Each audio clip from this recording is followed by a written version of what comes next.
And Nancy is in Washington. Nancy, as we heard in your piece, both agencies deny there was any quid pro quo over Clinton's emails.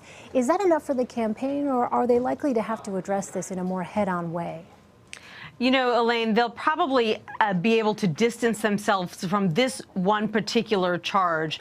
They're already trying to do it by saying that they had no knowledge of this conversation between Undersecretary Kennedy and the FBI, and by pointing out, as you just noted, that both the FBI and the State Department note that at the end of the day, there was no quid pro quo. So it's just murky enough that the Clinton campaign can probably set it aside. What they probably will have to answer for are other details that we saw in those FBI documents today. An interview with a diplomatic security agent who guarded Hillary Clinton and guarded her predecessor, Condoleezza Rice, who said that Clinton often flagrantly disregarded, in this agent's words, diplomatic and security protocol, that when she would go overseas, for instance, she wouldn't ride in the limousine with the U.S. ambassador who had been waiting for her, who would then go into various events with her.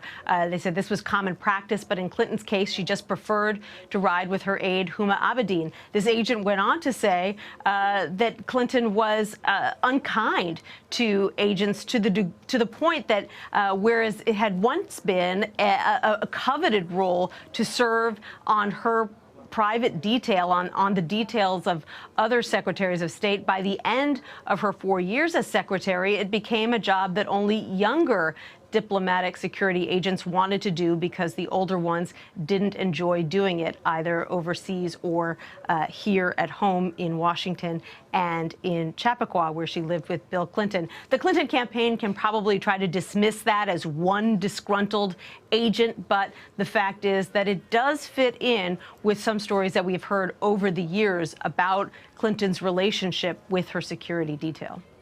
Nancy, the latest CBS News poll has Hillary Clinton up by 9 points nationally among likely voters. With 3 weeks until the election, what is the state of the Clinton campaign ahead of Wednesday's debate?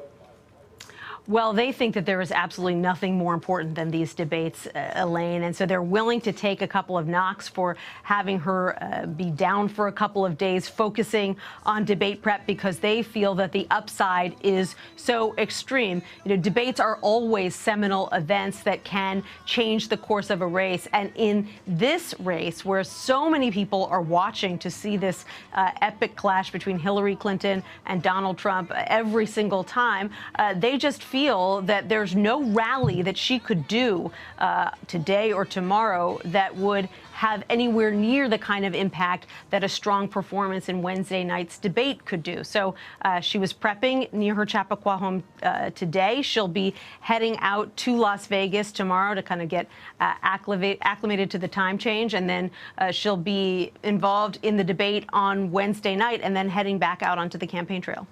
And lastly, Nancy, as Donald Trump digs in with his claims of a quote-unquote rigged election, the Clinton campaign has reached out to supporters to serve as poll observers. What's been the campaign's response to Donald Trump's claims?